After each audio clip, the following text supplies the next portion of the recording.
Okay, welcome to Concept to Cancellation. This is a canceled game segment, pack made by Blackstar258 and Alex Nations. Game development is a rough and non-linear process. Not all games make it to the finish line, with some not even being announced to the public. This pack takes a look at the games that were canceled but never became full-fledged games. Included are games we thought had interesting development stories, gameplay mechanics, or were fairly well known, but we wanted to give more info. All of this will be on the final exam. No, we're not kidding. Oh. Okay. So anyway, yeah, canceled games. Let's, wow, there will be a quiz. That's weird. No problem. So the first game is Freak Boy. So it looks here, originally was called Stacker and developed by William Novak of Zono Incorporated along with Virgin Interactive in their in-house development studio, Burst for the N64. The story involved aliens called Zos invading Freak Boy's universe and stealing the sun. Freak Boy is the only one left, and he needs to step up to save everyone. So his unique ability is he can absorb things from the environment. I feel like... I don't know if I've ever played this.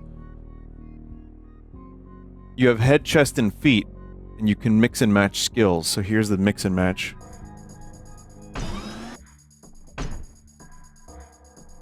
So there actually is like a ROM for this.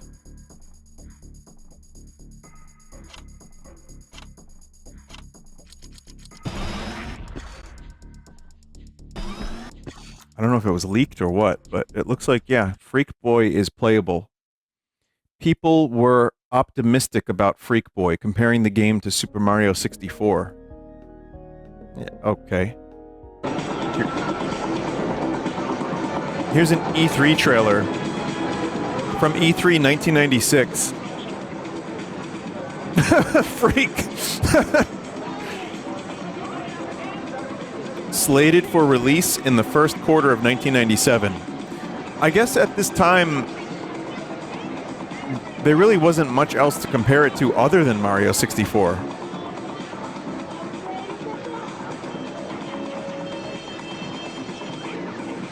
It may seem rather simple now, chat, but truthfully, I bought Wayne Gretzky's 3D Hockey for the Nintendo 64 because I was just starved for video games, and I wanted cool games on the N64. So honestly, if I saw this, I probably would have been like, hey, this is cool. Virgin wanted to scrap it and remade it from the ground up, citing poor reception at E3 and pushing its release to the first quarter of 1998. Virgin then asked for it to be scrapped again, pushing back the release date to 1998. Late 1998. By this point, the game had seen a revolving door of developers, and the game had been reworked so many times it was an unstable mess, and a game that couldn't actually be made.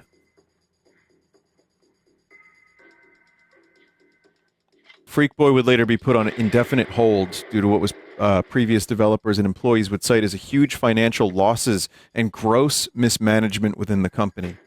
When Virgin was bought by EA in 1998, Freak Boy was completely forgotten. In 2015, a prototype for the game was found by a user in the UK, uploading the videos to YouTube under the name Freak Boy 64, which is what you're looking at right now. And in 2020, a user by the name of Olivier Yu bought the prototype with the help of a community fundraiser and officially uploaded it online.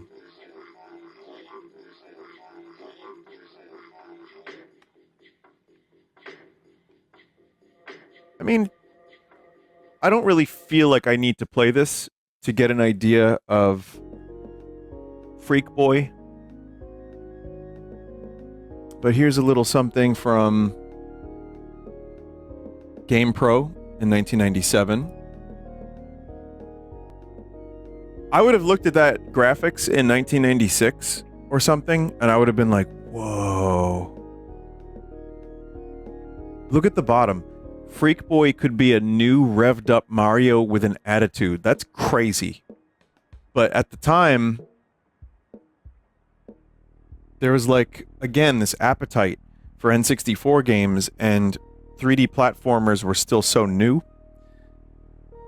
I think, you know, stuff like Chameleon Twist and Glover also got the Mario comparisons, and of course, it's a 3D platformer, you know, Mario 64 started the whole thing. Well, not really, Bubsy. Bubsy started the whole thing, but that's still very high praise.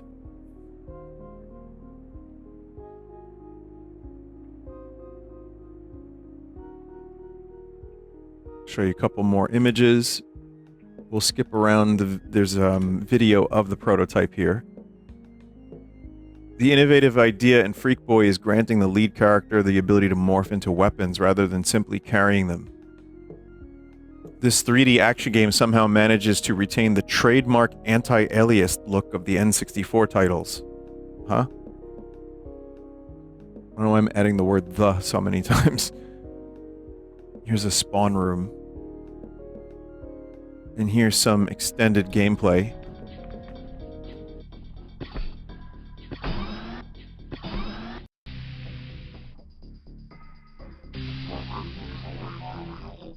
This looks like a perfectly fine rental. Like, again, I rented Chameleon Twist, like Bomberman 64, which I really like the multiplayer for Bomberman 64.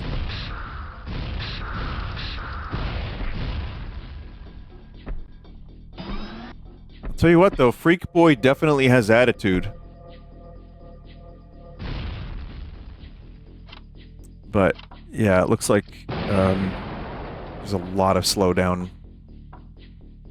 Once again, they probably just didn't have time to straighten everything out and just left it as is. Spee.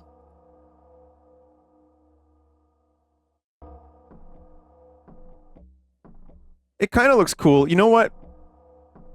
It reminds me of another N64 platformer, Tonic Trouble. Which was another dude who kind of looked like Rayman a little bit. Just kind of, again, like, you know, the rush to make a platformer. Suddenly we have consoles that can actually do 3D and not run like complete ass. Not complete ass, only a little ass. And Mario 64 was such a huge hit. It's like, I don't know, quick, do more mascot platformers. And some of the ones that I remember playing were very forgettable. But they were, I don't know, they were kind of cute. They were kind of cute in their own way. Like Gex. I liked it. It was a fun rental. Like I said, Chameleon Twist 1 and 2. But that seems like another one of those. I don't know if it would have been a huge hit. I think there's a chance, there's a window of opportunity for Freak Boy to have been something of a hit. Which is, if it came out in early 1997 to mid-1997. That's the only way. Because otherwise, I think N64 was still riding a little bit of hype at that point, but there were just no games. So if you have another platformer, and the word Mario is used in previews and reviews, I think that would have been enough to sell a couple 100,000 units. So next we have Conker's Other Bad Fur Day.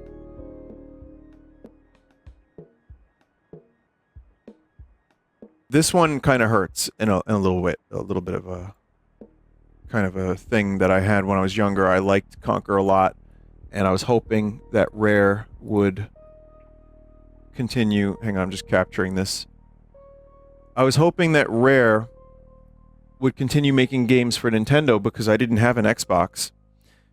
And when Rare went over to Microsoft, it sucked because I didn't have an Xbox. Little did I know they would kind of just stop making games. But here it is. Developed as a sequel to Conker's Bad Fur Day after its release in 2001. Also, good timing on the music. Just totally random. Development continued after Rare was purchased by Microsoft in 2002, with it lasting to sometime around late 2004. It was decently far into development with the storyline finished, as well as some graphics and concepts worked on. Chris Seaver, creator of Conker, described the plot in an interview with Gamer Quebec as, well, as for what happened to Conker in OBD, Original Bad Day, I guess, or... Oh, yeah, that's fine. Well, he had become emperor of the known universe, got a new girlfriend, and lost an old one again. There's also this massive space poo, the Cthulhu poo, the main baddie. Oh my god, Cthulhu poo? Is very fecal. Any of the Conker stuff was very fecal. Lots of other stuff happened, with some new characters appeared and old favorites returned. We got to find out about Greg's, the Grim Reaper, childhood and why he hated cats. It's just really what I wanted to know my whole life. There were tons and tons of parodies of the more contemporary movies and an evil doppelganger version of Conker that you got to play for a while. And Birdie died. That kind of stuff.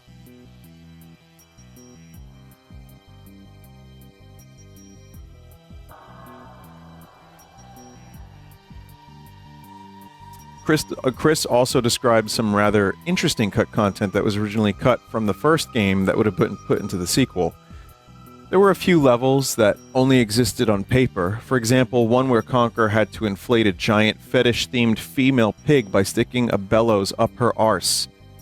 She then became a floating dirigible, which you used to fly around the level dropping anvils on cows to make them shit in a trough, which then weighed down a lever and opened a door. That is actually fucking absolute shitima. At one point, Chris tweeted out images of the design documents for the game. He showed off pictures of a tower. So, yeah. That's a tower, all right.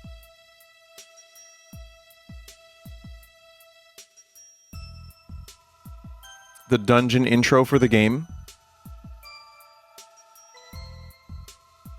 Well, there's the tower up close. Here's the dungeon intro. Conker awakes badly beaten up with a ball and chain around his right ankle. He's sluggish and can't move very easily, restricted to the wooden floor area of the dungeon. As before, Conker can't actually die until he's escaped the training area, which is conveniently handled by him dropping through the chute, or being thrown through the door by the weasel guards. Interesting. Interesting to see how these things pan out.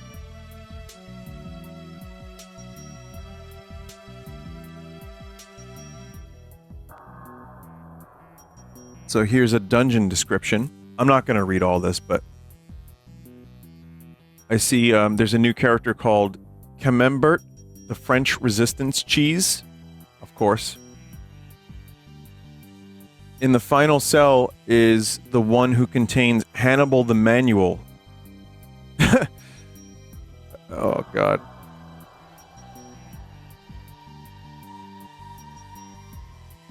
Here's Conker. Kind of goes into detail about him. He's got a slightly older voice, not pitched up this time. His whole attitude has changed.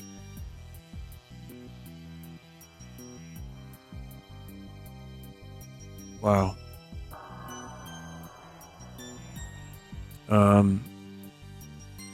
The later level will be a parody of the final Statue of Liberty sequence from X-Men. Conker's language has also matured, so he'll swear a bit more and is generally a lot more cynical about things and people. Oh boy. And then stuff about Barry.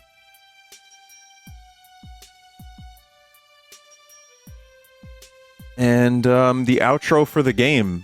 Once Conker has defeated Barry... Whoa, what?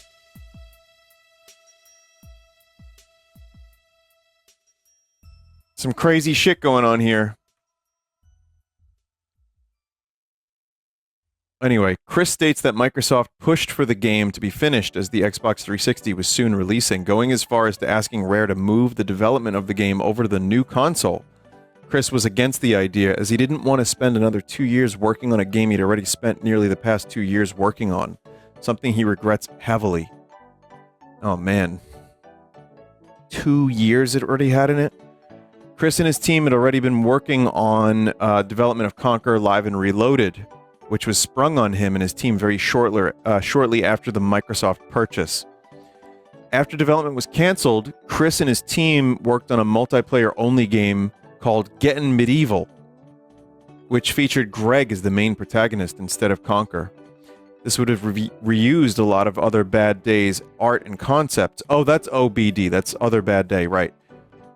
However, was cancelled early on as Chris couldn't bring himself to start a long development process on yet another Conquer game. As for Chris, he left Rare in 2011, and his contract was not renewed by Microsoft. I mean, I could, go on about how the Rare thing sucked, because Rare was at a time, growing up and playing Nintendo 64 games and PlayStation games, Rare was one of the best developers for me. Like, between PlayStation and Nintendo, I really feel like they were some of the best games at that time. Between GoldenEye, Perfect Dark, Banjo-Kazooie, Conquer, Diddy Kong Racing, it seemed like pretty much every genre they touched was good. Donkey Kong Country. And then Star Fox Adventures, I kind of went with it. I liked it a little bit. I didn't realize it was kind of embarrassing until later, but it was okay. It's not what I wanted, but when Rare was acquired by Microsoft, it just felt shitty. But they didn't really release very much, and then kind of Rare got delegated to just some sports titles, and, there was Viva Pinata, I guess, and Sea of Thieves, but now, I mean, with Microsoft's continued self-destruction and Rare getting further, casualties, I think some of the original team people that were left are now also gone. So it's just kind of... yeah, it's just kind of over. It's a shame. However, it's cool of Chris Seaver to have uploaded these design documents. I guess you can kind of read about it and find out what happened if you really want to. That's cool, I guess. Next is a game called Crash Landed.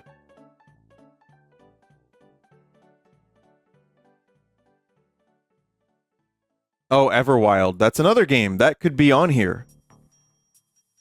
Everwild is another game from Rare. Man, that company just had really shit luck.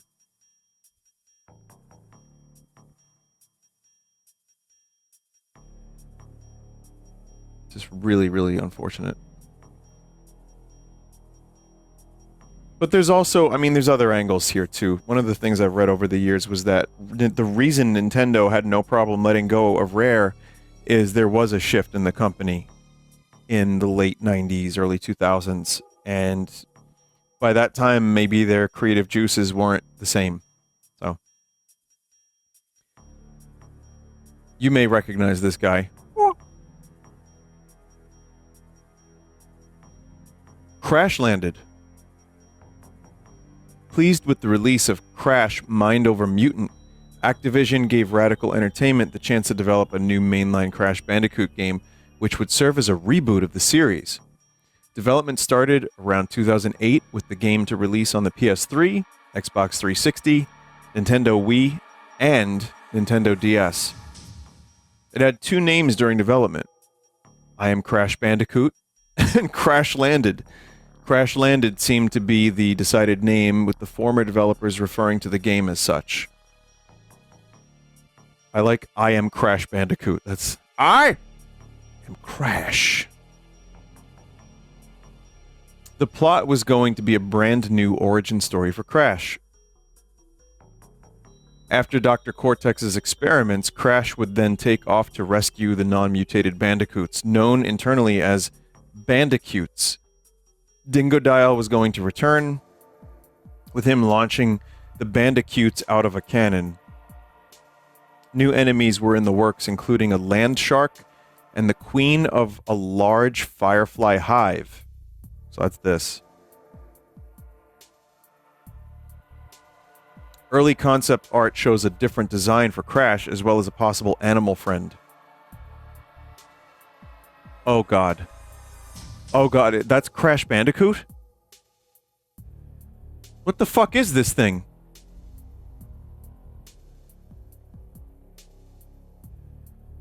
He looks like a rat man.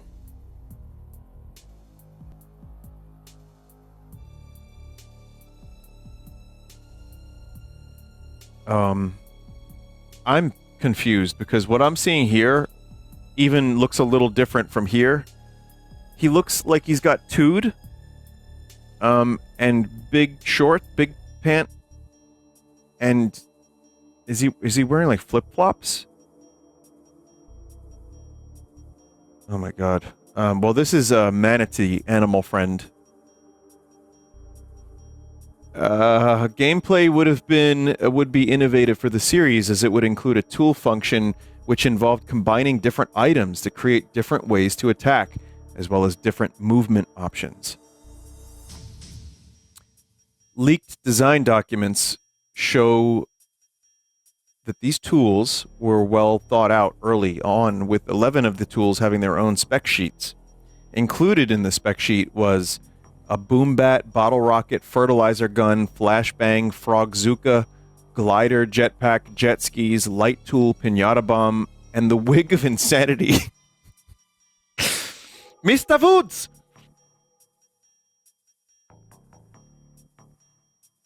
So, I don't know where we are in this anymore. Oh, I went too far, sorry. That's the frogzooka. Yeah. Levels were going to have a more open world setting, much like Crash Twinsanity. Included is some of the levels, if you want to see what they look like. Alright. So this is general kind of level design stuff. Yeah, I mean, that looks a little more, just looks big. Island 2. Suggested tunnels. Game design documents are fascinating. That this eventually becomes game. Really interesting.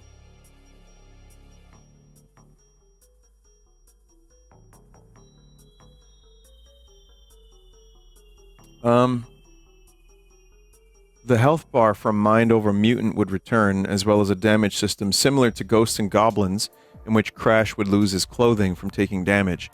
Scheduled promotions were put in place by Activision, one of which includes a tie-in with McDonald's for a McWumpa burger.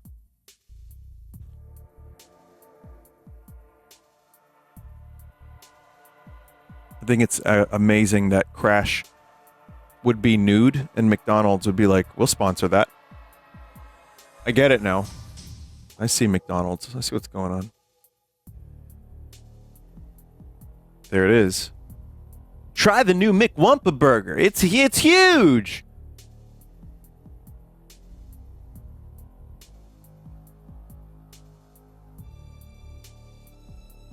This actually did get kind of far along. Development was shaky, according to former employee at Radical Entertainment. The lead designers of Crash Landed left after a year of development, and the rest of the team decided that they weren't a fan of that game direction anymore. So, it was decided to restart the game's direction. Problem is, the game went for quite a while without a lead designer, and by the time we had one, it was quite far along. We had barely a game to scrape together. That's what one of the people said. Former employee said that. Yes, sorry. The game was cancelled after the pitch to Activision.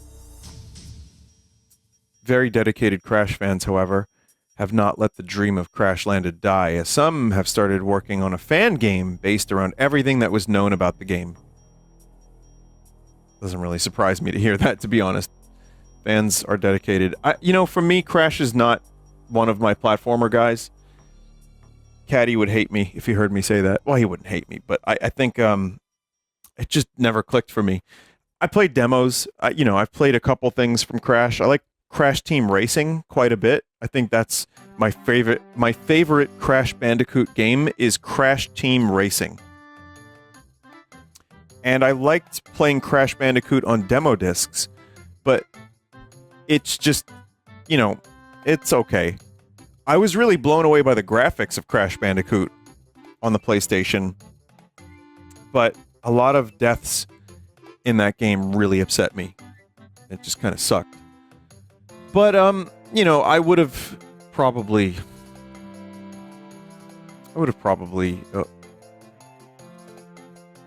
there are design documents that are included about the tools and everything. I probably would have enjoyed something like this. It sounded kind of neat. But yeah, I was just garbage at Crash Bandicoot. And also, money was limited, so I would play the demo disc version of Crash, and I'd play like 2 levels, and I'd be like, okay, I'm good. I'm gonna buy Metal Gear Solid. Next, we have Super Mario Spikers. As many of you know, though, I did play the Spyro collection later on, and I enjoyed that a lot. But, I don't know, Crash could...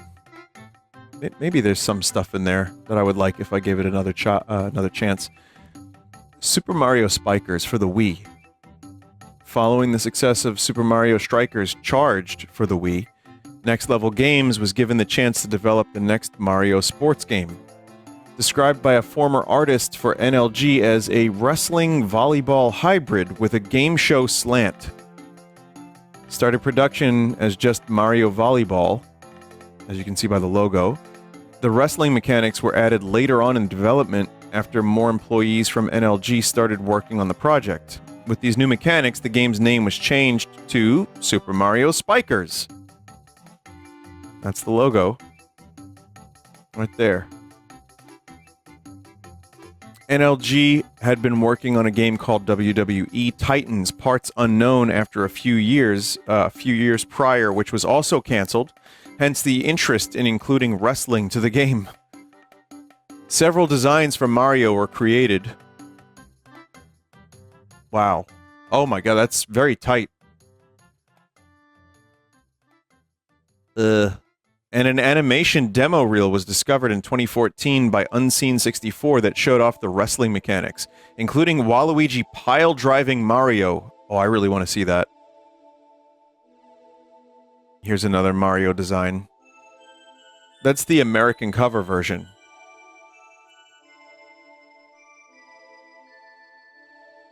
I'm making that up, but at the same time, when I think of Angry Kirby, yeah.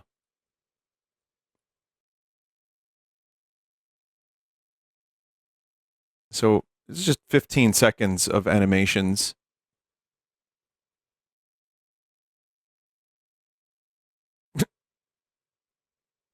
That's awesome. That's awesome. Oh, man. I mean, I know we have Smash Brothers, but I kind of want to see, like, just more, like, fucked up wrestling moves, like backyard wrestling with Waluigi.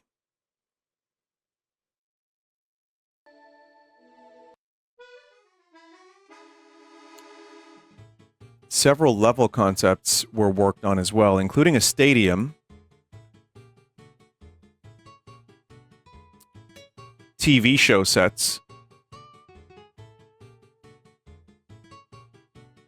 Ray Leno could do a show there.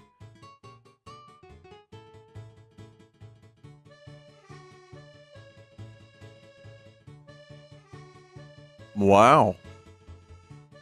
Like game shows. Set 2 includes a wheel that appears it could potentially alter the gameplay when spun. Some spooky levels.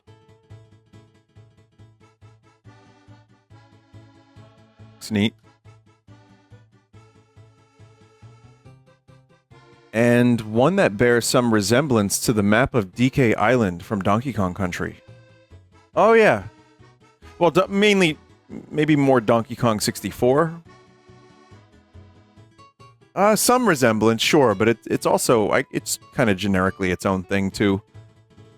The game was never greenlit by Nintendo due to what was deemed a violation of the code of honor of the company. That's crazy.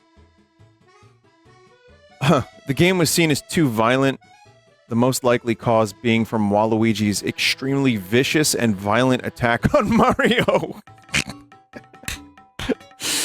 Oh, that's great. Meanwhile, Smash Brothers, there's a commercial for Smash Brothers on the Nintendo 64 of the characters beating the shit out of each other. Sure, they're in costume. The phrasing of viciously beating the shit out of Mario and violently attacking Mario is just fantastic. Is fantastic. Also, I just think it's strange that you have a whole series dedicated to the Nintendo characters beating each other up. And that's too much. I guess it's really animation dependent, I suppose. And LG did go on to finally develop a wrestling game with Punch-Out! And they also developed everyone's favorite Metroid game, Metroid Federation Force. Well, I think a Mario sports game with combat actually sounds kind of neat. Personally. I also think that Next Level Games is pretty good at what they do. And it probably would have been another fun game. So, remember, Nintendo was going to reject Smash. It just goes to show you that sometimes you just have to chill the fuck out. Just chill the fuck out.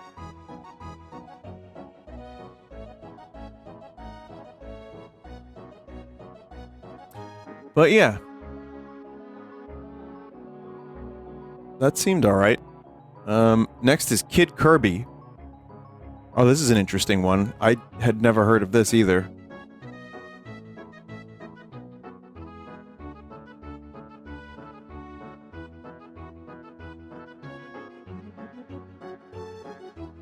Alright, let's take a look.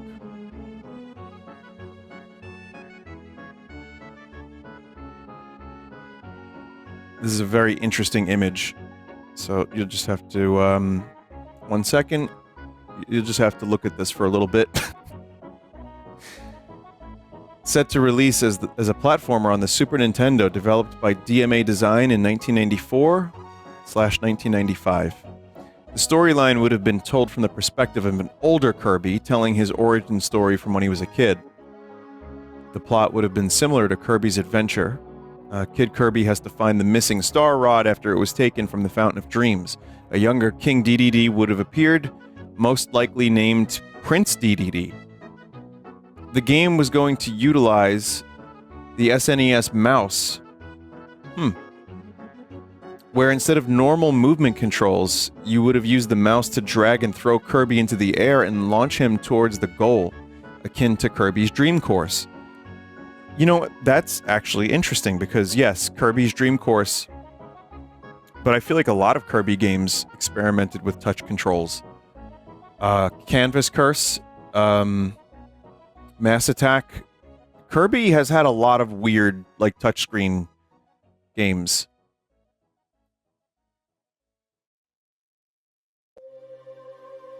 Sprite work was going, as well as level designs were worked on for the game.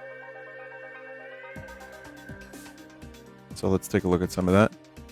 Oh my god. So I don't know if they were gonna do a Donkey Kong Country thing. I really hate that, by the way. That's bad. It looks like fetal scoot DDD.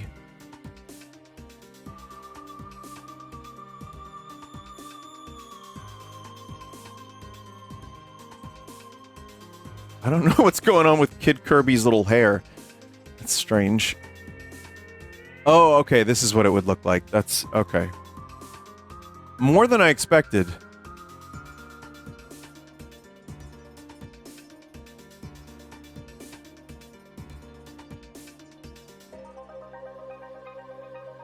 So the 3D renders weren't really that. The goal per level, much like Kirby's Dream Course, was to collect stars and reach the hoop at the end of the level. The game featured 120 levels, with at least half of them being required. The other half was set to be bonus secret levels. Each level finished would count as 1% completed, so if you had finished all 120 levels, you'd finish the game with 120% completion. Does that bother anyone else? I know Donkey Kong Country did it, and, you know, it's cute to get like 102% or whatever, but it's just, I don't know. At that point, why even have percentages? No big deal. A playable demo existed at one point, however, former developer Mike Daly claims it was lost. My initial thought was Sonic the Hedgehog when I saw that.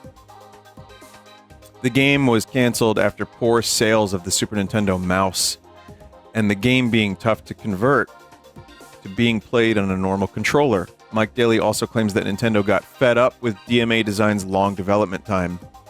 Oof.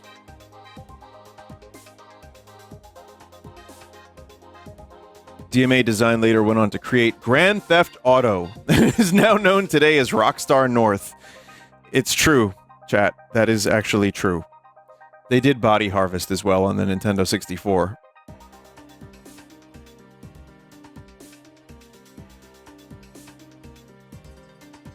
There's a lot more visuals here for this game than I expected. Like, looks like some of these levels are totally, like, complete. Included as well is the planned intro text, merchandise for the game, and a few pages from the instruction manual. I don't know, he looks kind of gormless to me.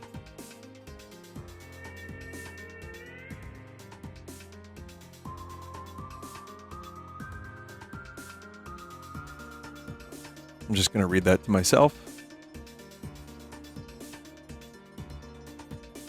Yeah, he's Kirby, he's young and he's going on an adventure.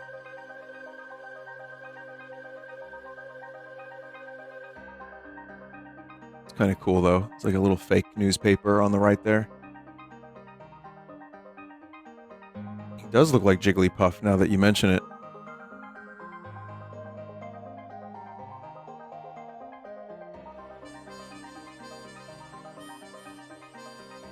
Yeah, there's another, yeah, there's intro text here too, but you get the idea. That's Kid Kirby. When I was growing up, I only had Kirby's Dream Land on the Game Boy. And I remember renting Kirby Superstar at least 3 or 4 times. I think it was like 4 times, probably. Because every time I rented it, I would just focus on a different game in the collection. And there were a lot of mini games there. I didn't realize how many games Kirby had for like a long time. I did rent Kirby on the NES, Kirby's Adventure. But when I found out later, like, that golf game, I had no idea that existed. And it ended up being a favorite of mine when I played it, because it's just really fun. It's just really good. But yeah, dude's had a ton of spin-offs. And I think fucking around with the Nintendo mouse early, it makes sense. It's kind of sad that it didn't happen, but I guess, poor DMA Designs. It's a shame that they kind of faded into obscurity. Next is Lightning Round. Alright. So...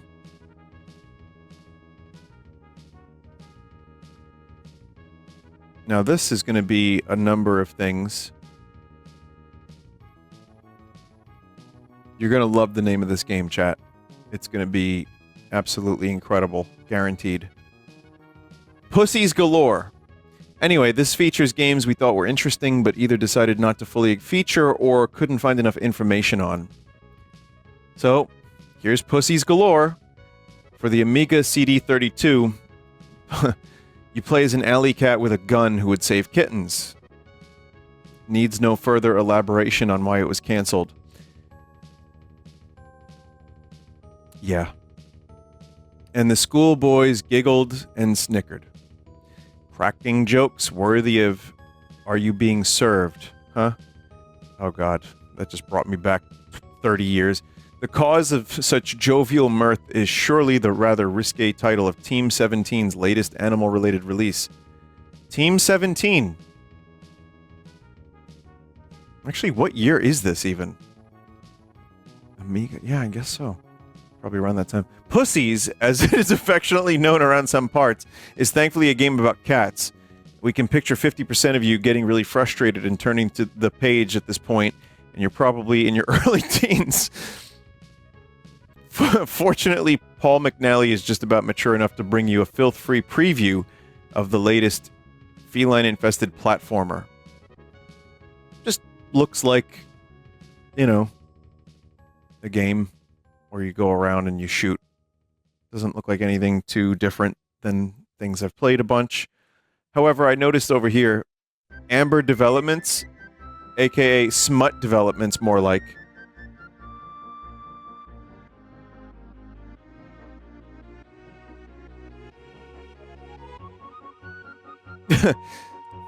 man. Graphic artist Matt Bell and I met 1.5 years ago while working for a commercial games developer, decided our games were good enough to form our own development team. Pussies Galore will no doubt confirm this belief. Cancelled. Glover 2. Glover 2, sequel to everyone's favorite glove-based game. Glover 2 was about 80 to 85% finished, however was cancelled due to a rather interesting reason. I believe I've played this.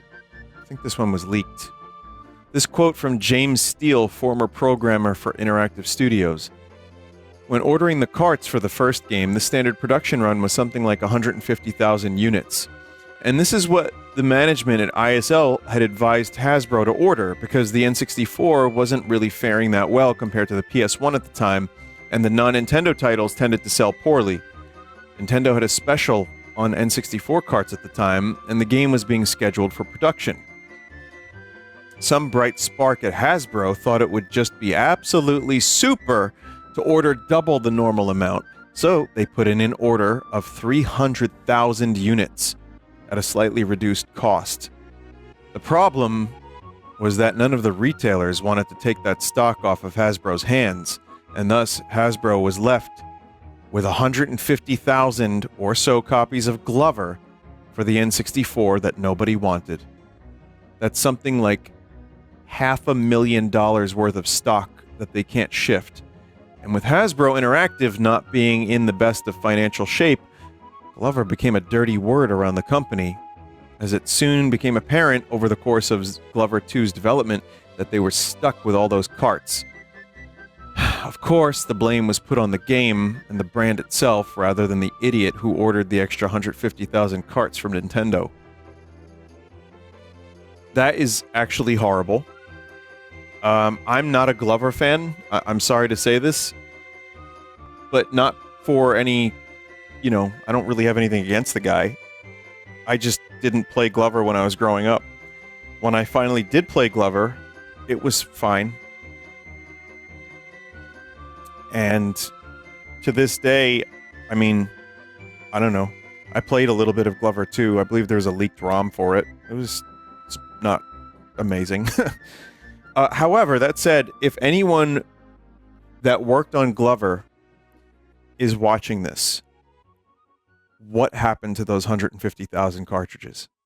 I'm not going to get an answer in chat right now, but vinesauce.email is the page. There's a contact form.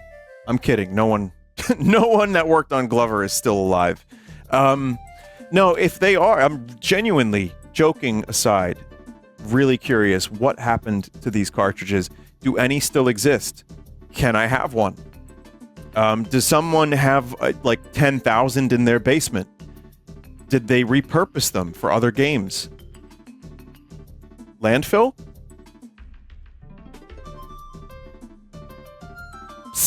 This one's called Pest for the PlayStation. Tom and Jerry type action game with bright and fun visuals canceled because their company, Rocket Science Games, closed down. Oh, very simple, to the point. Zoinks! AKA Pandemonium.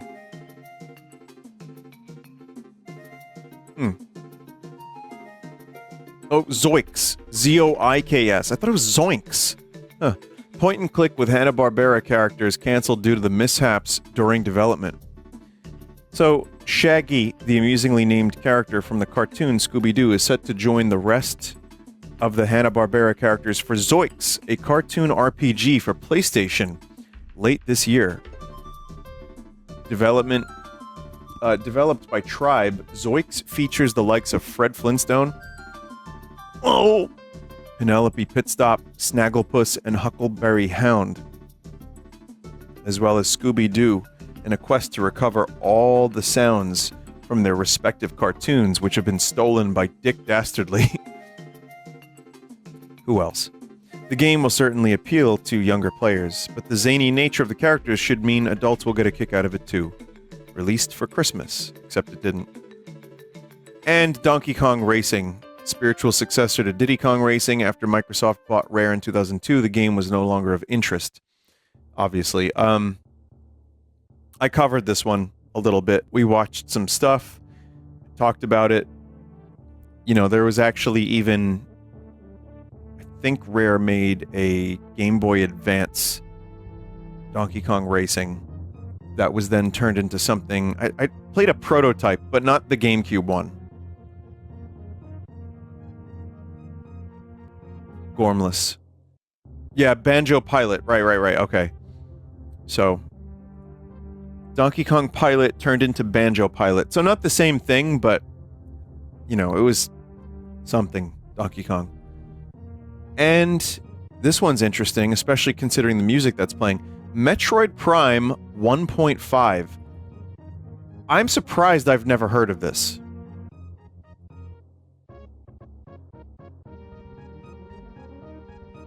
Maybe, you know, maybe I have. Maybe it'll ring a bell.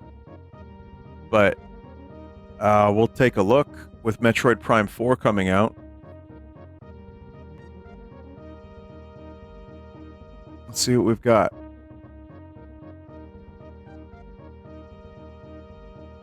Okay. Metroid Prime 1.5, internally pitched at Retro Studios as a multiplayer-centric follow-up to Metroid Prime in 2002 for the GameCube. Multiplayer, eh? Design document found by Mama Robotnik of the NeoGAF forums in 2011. Metroid Prime 1.5 would have taken place directly after Samus takes off from Talon 4, following her as she discovers a gigantic alien ship is brought into a parallel dimension. The ship is actually a war vessel on a collision course with a peaceful planet. Its goal to enslave the civilians and strip the planet of its resources. The alien inhabitants are suspended in time on the ship, while the robot and automated enemies are able to roam. The main antagonist was the ship's AI, which had begun to go mad, splitting into 4 different personalities: the child, the mother, the martyr, and the killer. So weird. Each personality had its own skills and behavior when interacting with Samus. So the killer evokes the feeling in the player that they're being stalked, with a focus on heavy combat. The child primarily does whatever it thinks is fun, giving Samus puzzles to solve and toying with her. The fuck? The mother, originally called the Fool, was the helpful personality, giving the player crucial plot information or hints. Kinda looks like a later Metroid Prime suit. The Martyr, influenced by Shodan from the System Shock series, is one of the... sorry, I think this isn't the mother, by the way. Is one of the boss battles in the game, and the head of all the AI is being tasked with the burden of carrying out the mission. Yeah, this is a long one. Hang on a minute, chat. So, sorry, those weren't one-to-one. This was the child, obviously. I don't know what the fuck this is yet, but we'll find out. Originally, the game was meant to be a smaller project released immediately after Metroid Prime, while another team worked on the true sequel. Samus's abilities would have been limited depending on where she was located within the ship. Samus would also receive a new melee attack that would quickly knock out enemies or other players. A new power-up system was described as well, where Samus or other players could hack into it and learn new abilities. The twist being the ship's AI would download their genetic information, and the new abilities could also be learned by the other enemies. The idea for a boss being an evil Samus was teased using the system. It's not like we haven't seen several evil Sami by now. Several new enemy types were designed for the game as well. Humatroids, Thrash Hunters, and Shock Beasts. Humatroids, half Metroid, half human, stands 6 feet tall. Oh god, this is a Humatroid! Huh. Good at stealth, sabotage, scouting, and long-distance kills. Has a detachable Metroid in its chest that can be deployed to attack enemies and scout the area while the main body cloaks itself. Can temporarily gain an opponent's ability. Thrash Hunters. A mix of a space pirate and another unknown alien species. Stands 8.5 feet tall, uses claws as main weapon, can change its exoskeleton color to its environment like a chameleon, able to walk on walls and ceilings. When low on health, it can also self-destruct. Shock Beasts, another space pirate alien combination, stands about 10 feet tall, similar to a stormtrooper in personality, and carries around a pulse rifle and frag grenades. Can also self-destruct and has a vulnerability on its back where its heart and lungs are exposed. The game's main focus, however, was previously mentioned multiplayer-centric gameplay. Dubbed Mecha Samus in the original document, this would allow another player to join and play through the main story. Other ideas from multiplayer included different bounty hunters with different skills and abilities separate from Samus, which is interesting. This is Vinny now. It's interesting to note, considering Metroid Prime Hunters kind of did that same thing on the DS not long after this. There'd also be the AI would call in and have to decide for themselves if they wanted to work together or not. This version was called Trust or Deceit. Another idea was starting out the game with Samus and other bounty hunters already working together, being hired by the Federation. This version was called Semper Fi, Do or Die. Wait a minute, would there have been bounties for the bounty hunter Samus? No way.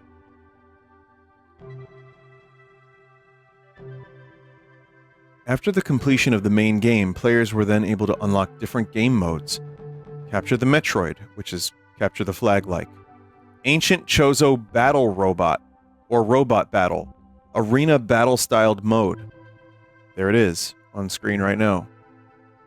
Base Destruction, which is like hot potato. 3-on-1. Oh, this one's asymmetrical. One player controls an Omega Pirate, others control bounty hunters. Morph Ball Bumper Car Super Battle Gaiden. Bumper cars. A single-player stealth mission in a nightclub. What the fuck?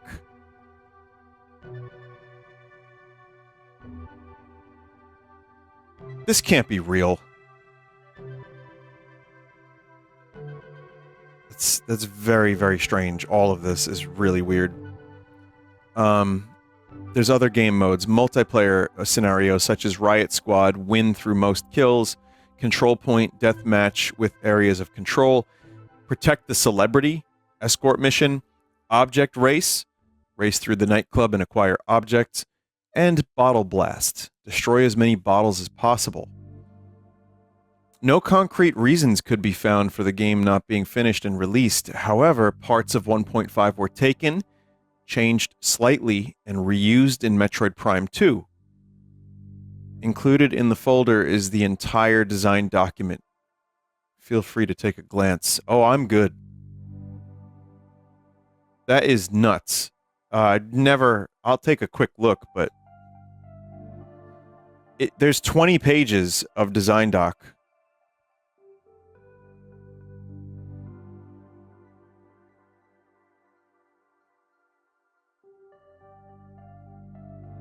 I can show you this.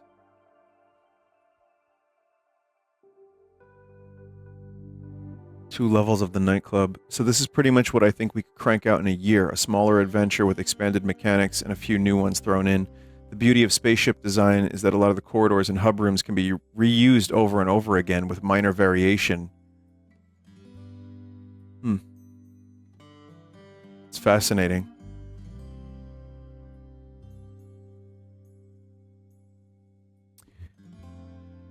Well, I mean, Metroid Prime 2 had a kind of a multiplayer mode, and it's not terrible, but it's not amazing. I remember my friend got Halo 2, I think Halo 2 came out like the same day as Metroid Prime 2, and he was busy playing Halo 2, and me and another friend were playing Metroid Prime 2 multiplayer. And let me tell you, it was fun for about 2 hours. And that was good enough. Wasn't really that much. So, it was fine. Metroid Prime Hunters, however, is a lot better for multiplayer. Some of these game modes in Metroid Prime 1.5 sound interesting. The nightclub level is really wacky, and why is a nightclub in Metroid Prime? However, interesting. And I kind of now want to play this game. So, it's just kind of a fun what-if scenario. It reminds me a lot of Turok Rage Wars, actually. Which took the Turok gameplay and just did, like, multiplayer missions and different game modes and different characters. Incidentally, a lot of people who worked on the Turok series would then go to Retro and work on the Metroid series. So, really makes you wonder. What about Federation Force? We don't have to think about that. Federation Force is a frustrating game because there were actually some cool things in it. And again, you know, we started the stream today talking about Metroid Prime 4. I guess we're ending the stream tonight talking about Metroid Prime 1.5. But Federation Force is not that bad of a game. It's just Babby's co-op game. It's completely forgettable, totally playable. I think I did like 9 missions, and I was like totally done. I was like, I got other shit to play. That would have been a really good mode to fuck around with on top of a killer Metroid game single player. Or as like a, you know, downloadable game. Anyway, there's an actual quiz. Thank you so much, Vinny, for taking a look at our segment. We hope you enjoyed this and were able to learn about a new game, or simply reminisce on games you already knew about. Well, there is a quiz here.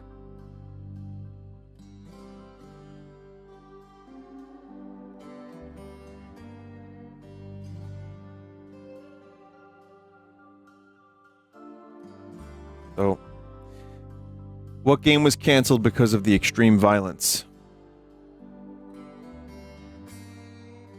Chat, do you remember? I do. Super Mario Spikers. Which game had an AI with multiple personalities as the main antagonist? Pussies Galore, correct. Hey, Tone. Listen. Pussies Galore sounds like a Sopranos James Bond villain. Metroid Prime 1.5. Which game included fetish content? Well, that's Conker's Other Bad Day. How many extra copies did Hasbro make of Glover 1? 3 billion, 2, 150,000. Freak Boy. Which peripheral was Kid Kirby going to utilize? Freak Boy. It's all Freak Boy. All of option 4 is Freak Boy. SNES mouse. What fast food restaurant was going to have a tie-in promotion with Crash Landed? That was McDanuge. Definitely not Freak Boy. Although, I would like to try a Freak Burger with a McTwisty nipple. Animal style, please. And when was the final release date for Freak Boy? It was late 98. That was the attempted final release date, but it never made it there. So I believe I passed that.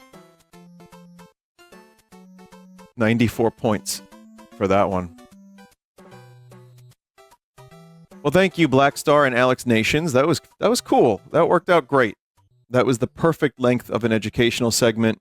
Great logo, good research. Interesting topic.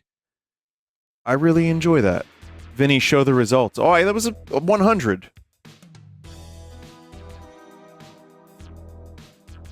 All of the answers were Freak Boy.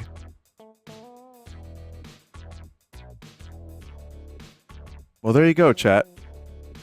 This was fun. Sunday was fun. I hope you enjoyed it. The Genesis games weren't that fun, but whatever. Man, yeah, this was a great Sunday stream for me. I really had fun. Sometimes I stress a little bit because I want to do a good job. I want to put together a varied selection of games for 5 hours or so of entertainment. And, finding the right balance between games and, like, non-game stuff or me watching some crap. I think about it, and then some days I just don't have as much time to prep. Some days it's a little overwhelming. But I want to thank everybody that submits Sunday stream stuff and has done so for years. It keeps this tradition that we do alive. I'm just happy to do it. It's fun. It can be a job, but it's a fun job. I really like video games. I don't know if you know that. And I like freak content as well. So thank you for submitting any weird shit that you submit. I'm always open to Sunday stream ideas and suggestions. Some of them I can't get to. Maybe the segments aren't as tight, or I don't really know if they would go over well. And then sometimes, there's an expectation for Sunday stream, and I just don't know if a segment about weather is going to interest people. However, I did get a really cool weather segment, and I'm considering it. It might be cool. I think it might have frogs raining, which is neat. Weather is cool. All right. Weather segment will happen. I'll do the weather segment. I don't know when. That's the other thing, too, is I just don't know when. Like, the fucking Genesis games from today, chat, that was a pack submitted a year ago.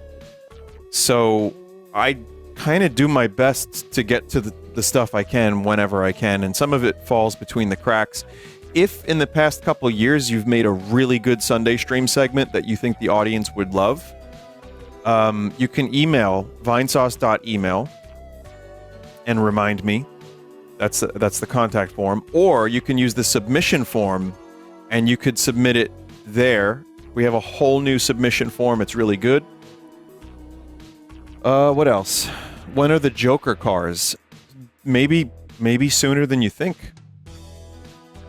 Also, I want to thank everybody that's been incredibly supportive. Thank you for the well wishes, for the streamer thing. It's like I said, very flattering.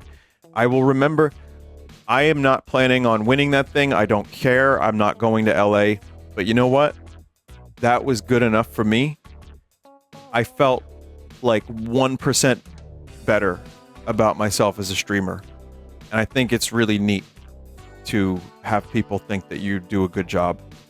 So I already am. That's good enough for me. So thanks, chat. If this is your doing. That's really cool. Are you paying for votes yet? I'll take a check if so. Gotta go.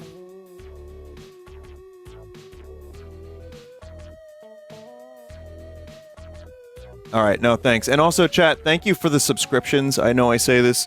Never required. It's very kind of you. I know money's tight. I know everything kind of is expensive and sucks. But I want you to know, I don't call the subs out. But I see you, and I appreciate it. And feel free to save your money if you need to, or save it for charity. That's okay, too. Now, I will go. This week, I'm just going to play a bunch of random fucking video games. I don't know what yet, but maybe more Katamari. Definitely more Katamari. Maybe I'll finish Pac-Man. So, all right. Good night. Bye.